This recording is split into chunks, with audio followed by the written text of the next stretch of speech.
ఏపీలో పోస్టల్ బ్యాలెట్ల లెక్కింపుపైన వివాదం చెలరేగుతోంది. పోస్టల్ బ్యాలెట్ల లెక్కింపు విషయంలో ఈసీ తాజాగా జారీ చేసిన సడలింపును వైసీపీ తప్పుపడుతోంది. ఈ క్రమంలోనే వైసీపీ నేతలు పేర్ని నాని, మేరుగ నాగార్జున, లేళ్ల అప్పిరెడ్డి ఏపీ అదనపు సీఈఓను కలిసి ఫిర్యాదు చేశారు.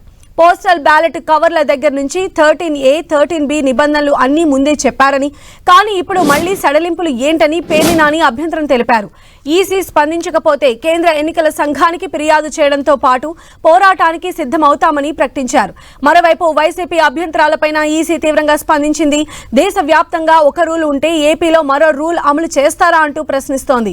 ఈసీ నిర్ణయాల వల్ల ఏపీలో ఘర్షణలు జరిగే ప్రమాదం ఉందని వైసీపీ ఆవేదన వ్యక్తం చేసింది.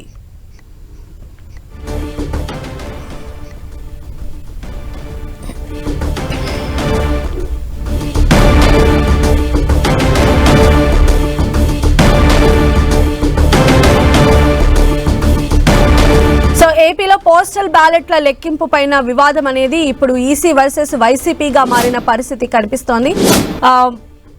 ఇప్పటి వరకు ఉన్నటువంటి నిబంధనలను సడలిస్తూ ఉన్నది ఈసీ అని చెప్పి వైసీపీ నేతలైతే తీవ్ర స్థాయిలో స్పందించారు. అయితే పోస్టల్ బ్యాలెట్ కవర్ల దగ్గర నుంచి 13A, 13B నిబంధనలు అన్ని ముందే చెప్పారని, కానీ ఇప్పుడు మళ్లీ సడలింపులు ఏంటని చెప్పి వైసీపీ నేతలు అభ్యంతరం వ్యక్తం చేస్తూ ఉన్నారు.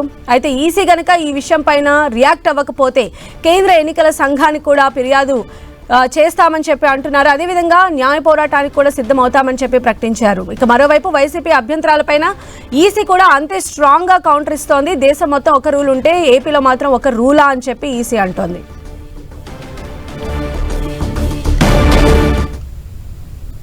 ప్రస్తుతం ఏపీలో ఈ ఇష్యూ అనేది మరింత దూరం వెళ్లే అవకాశాలు కూడా లేకపోలేదు. మరిన్ని అప్డేట్స్ కూడా తెలుసుకుందాం. గ్రౌండ్ లెవెల్లో తాజా పరిస్థితిని ఎక్స్ప్లెయిన్ చేయడానికి మా ప్రతినిధి దుర్గా మనకు అందుబాటులో ఉన్నారు. దుర్గా,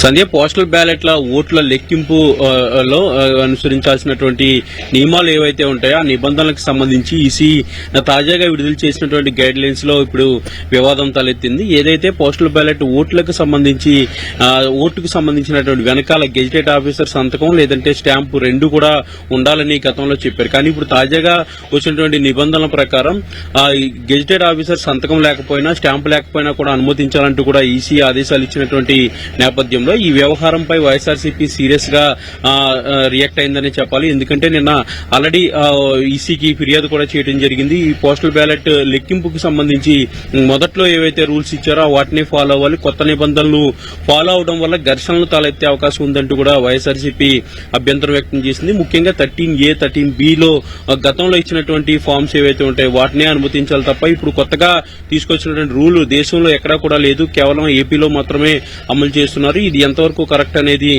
వైఎస్ఆర్సీపీ ప్రశ్నిస్తుంది. ముఖ్యంగా గెజిటెడ్ ఆఫీసర్ సంతకం అనేది లేకపోతే, అది కాకుండా స్టాంపు కూడా లేకపోతే, రెండు కూడా లేకపోతే దొంగ ఓట్లు వచ్చే ప్రమాదం ఉంది. కాబట్టి వాటిని చెల్లని ఓట్లుగా పరిగణించాలి, వాటిని పరిగణనలోకి తీసుకోకూడదంటూ కూడా వైఎస్ఆర్సీపీ డిమాండ్ చేస్తున్నటువంటి నేపథ్యంలో ఇప్పటికే ఈసీకి కూడా ఫిర్యాదు చేశారు. ముఖ్యంగా ఈసీ ఫిర్యాదు చేయడంతో పాటు కేంద్ర ఎన్నికల సంఘానికి అలాగే న్యాయ పోరాటానికి కూడా సిద్దమవుతున్నామంటూ కూడా వైఎస్ఆర్సీపీ నిన్న ప్రకటించినటువంటి పరిస్థితి. ముఖ్యంగా ఏదైతే పోస్టల్ బ్యాలెట్ ఓట్లకు సంబంధించి ఏపీలో పోలింగ్ పర్సంటేజ్ అనేది చాలా ఎక్కువగా నమోదైంది. కాబట్టి దీంతో పాటు పోస్టల్ బ్యాలెట్లు కూడా దాదాపు 4.5 లక్షల వరకు కూడా పోలింగ్ అయినటువంటి నేపథ్యంలో ఈ పోస్టల్ బ్యాలెట్లు కూడా చాలా కీలకం కాబోతున్నాయి. ఎన్నికల గెలుపు ఓటములను కూడా పోస్టల్ బ్యాలెట్ నిర్ణయించే పరిస్థితి కూడా లేకపోలేదనేది రాజకీయ వర్గాల్లో అందుతున్నటువంటి విశ్లేషకుల సమాచారంగా అందుతున్నటువంటి నేపథ్యంలో ఈ పోస్టల్ బ్యాలెట్ల ఓట్లకు సంబంధించి ఇప్పుడు వివాదం అనేది తలెత్తింది. ముఖ్యంగా ఈజీ తీసుకొచ్చినటువంటి నిబంధనలు ఏవైతే ఉంటాయో నిబంధనలు పూర్తిగా అభ్యంతరకరంగా ఉన్నాయి, ఘర్షణలు తలెత్తే పరిస్థితి ఉంటుంది.